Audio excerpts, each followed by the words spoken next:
Assalamualaikum warahmatullahi wabarakatuh. Alhamdulillahirabbil alamin wassalatu wassalamu asyrofil anbiya'i wal mursalin sayyidina wa maulana Muhammadin wa ala alihi washabihi ajmain amma ba'du. Segala puji bagi Allah Subhanahu wa taala yang telah menciptakan manusia dengan sebaik-baiknya bentuk dan melebihkannya dengan berbagai keutamaan dari makhluk lain.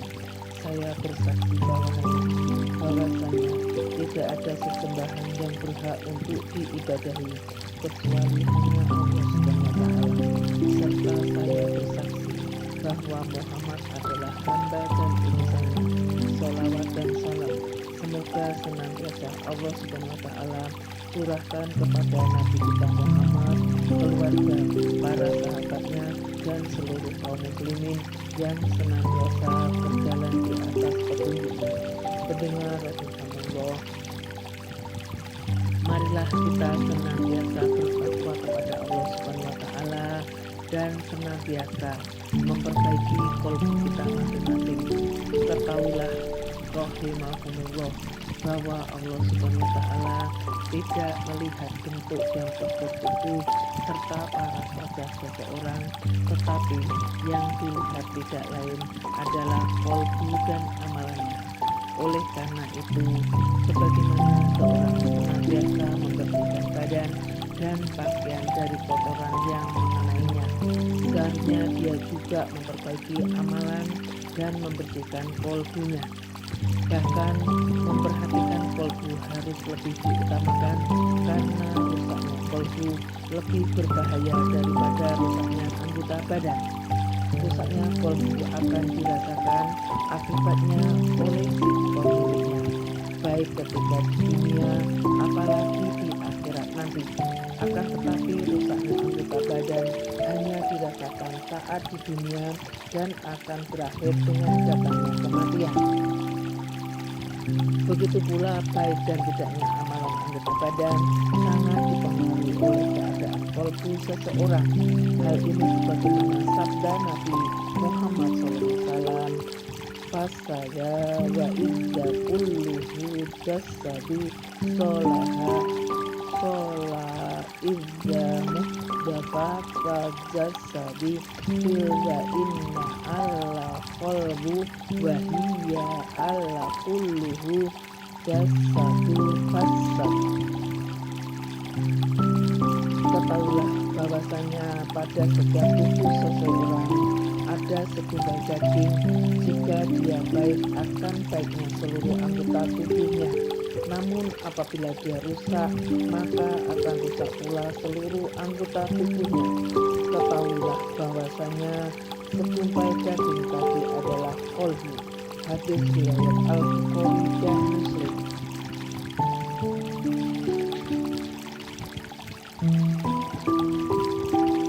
Pada hadis tersebut kita memahami bahwa perbuatan anggota badan dipengaruhi oleh keadaan kolbu seseorang. Apabila kolbunya dipenuhi dengan cinta kepada Allah Subhanahu wa taala dan Rasulnya, anggota badannya juga akan digunakan untuk menaati Allah Subhanahu wa taala dan Rasulnya. Sebaliknya, apabila kolbunya dipenuhi oleh cinta kepada syahwat dan mengikuti hawa nafsu, anggota badannya pun akan tunduk mengikuti keinginannya syahwat dan hawa nafsunya.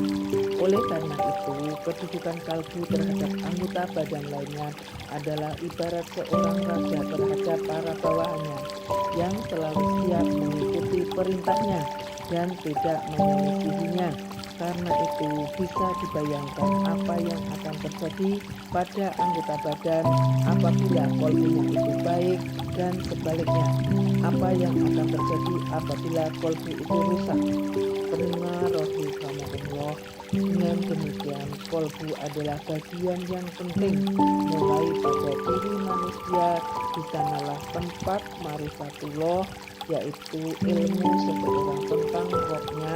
Di sana pula tempat cinta, rasa takut, harapan, dan tawakalnya seseorang kepada Allah Subhanahu wa taala. serta amalan kolbu lainnya. Bahkan di sanalah tempatnya niat yang menjadi timbangan sah atau tidaknya, atau diterima atau ditolaknya amal ibadah seseorang. Namun Sallallahu Salam bersabda, bahwa mari fatlikuli wa innama binazati a'malu inna, bahwa amalan itu tergantung dengan niatnya dan seseorang mendapatkan apa yang dia niatkan. Mustahikun alaih. Jika demikian, tidak cukup bagi seseorang untuk memperbaiki amalan yang lahiriah saja tanpa memperhatikan keadaan kolbunya, akan tetapi memperhatikan dan memperbaiki kolbu zahirnya lebih didahulukan daripada memperhatikan amalan lahiriah. Bahkan amalan anggota badan yang nampak tidak akan sah atau diterima apabila tidak ada amalan kolbu yang disebut dengan ikhlas. Oleh karena itu, setiap orang harus memiliki amalan kolbu yang disebut ikhlas ini untuk seluruh amalan ibadah yang dilakukan oleh anggota badannya. Pendengar rahimahumullah, sesungguhnya kolbu ada yang bisa mengeras seperti kerasnya batu atau bahkan lebih keras dari batu. Kolbu yang paling keras adalah yang paling jauh dari Allah Subhanahu wa Ta'ala dan dari ketaatan kepadanya. Kolbu jenis ini tidak mau menerima nasihat dan tidak berkeinginan untuk mencari petunjuk serta kebenarannya, sehingga pemiliknya tidak memperoleh manfaat kebaikan dari kolbunya. Bahkan tidak ada yang keluar dari kolbu kecuali kejelekannya. Di sisi lain ada pula kolbu yang lembut dan baik, yaitu kolbu yang selalu tunduk dan patuh kepada penciptanya. Kolbu jenis ini adalah kolbu yang setiap menerima kebenaran dari nasihat yang datang kepadanya.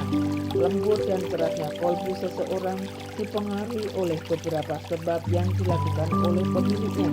Hal-hal yang bisa menjadi sebab baik dan lembutnya kolbu diantaranya adalah membaca dan mendengar Al-Quran.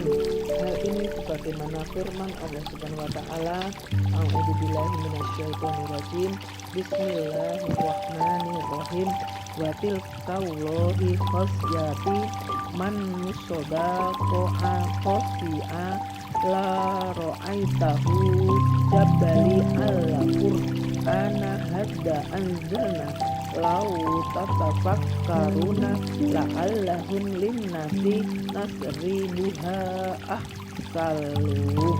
Kalau sekiranya kamu turunkan Al-Quran ini kepada sebuah gunung, pasti kamu akan melihatnya tunduk terpecah belah disebabkan ketakutan kepada Allah.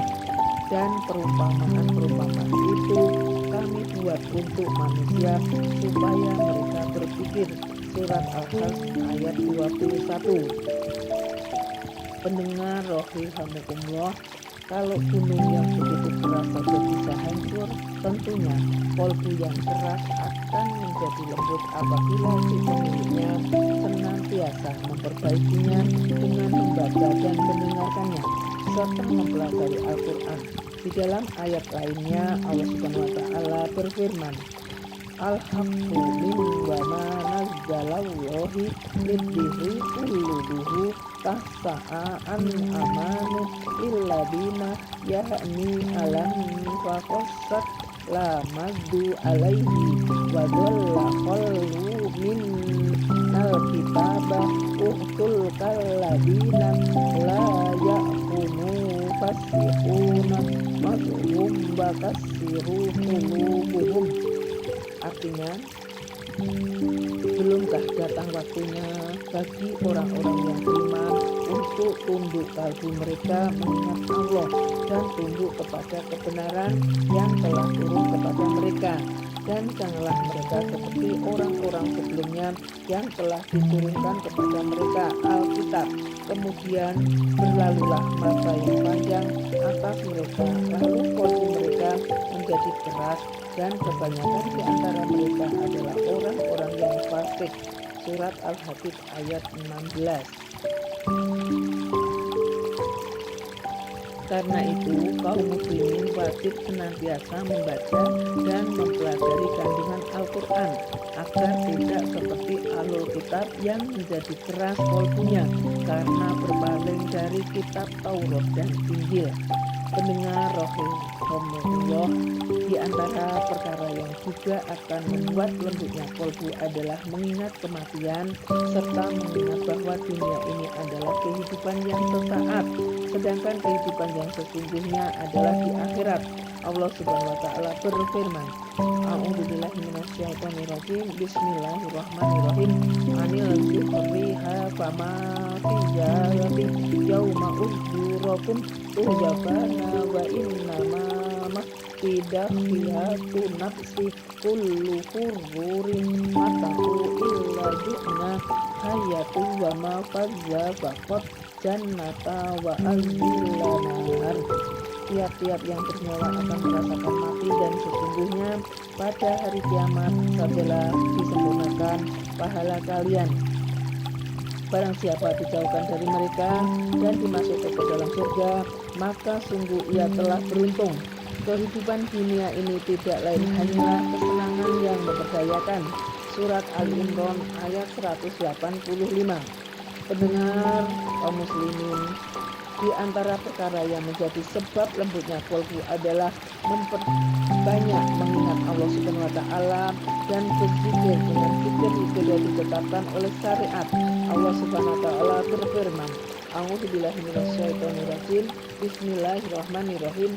Qulubuhum wazularohu dukhiro izzaladina mu'minuna innama. Sesungguhnya seseorang yang beriman ialah mereka yang bila disebut nama Allah gemetarlah kalbu mereka. An-Anfal ayat 2. Dan ayat lain Allah Subhanahu wa taala berfirman, A'udzubillahi minasyaitonirrajim. Bismillahirrahmanirrahim. Qurrudo amruhu wa kanna wa haddi wa taba'a dzikrina anqal bahu anfalna man wala buhid. Dan janganlah kamu mengikuti orang yang kolbunya telah kamu lalaikan dari mengingat kami, serta menuruti hawa nafsunya, dan dia dalam keadaan melewati batas. Surat Al-Kahfi ayat 28. Selanjutnya, di antara hal yang akan melembutkan kolbu adalah menerima apa yang dibawa oleh Rasulullah SAW dan mengamalkan ilmu yang telah sampai kepadanya. Hal ini sebagaimana diberitakan oleh Allah Subhanahu wa taala di dalam Al-Qur'an tentang keadaan orang-orang musyrikin yang menjadi keras kolbunya akibat perbuatan mereka berupa menolak dakwah atau ajakan Rasulullah SAW dalam firman-Nya, A'udzubillahi minasyaitonirrajim. Bismillahirrahmanirrahim.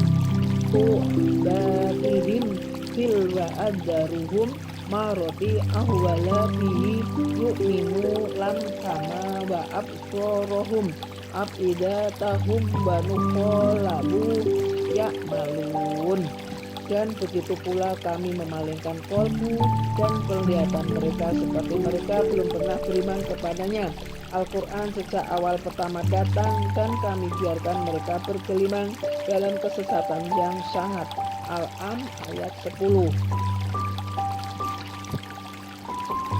Demikianlah keadaan orang-orang musyrikin yang menjadi keras kalbu mereka sehingga tetap di atas kekafirannya akibat tidak menerima ajaran Islam yang disampaikan Rasulullah SAW. Begitu pula halnya dengan memerhatikan keadaan orang-orang yang sakit, fakir, miskin, dan orang-orang yang tertimpa musibah, termasuk sebab lembutnya kolbu.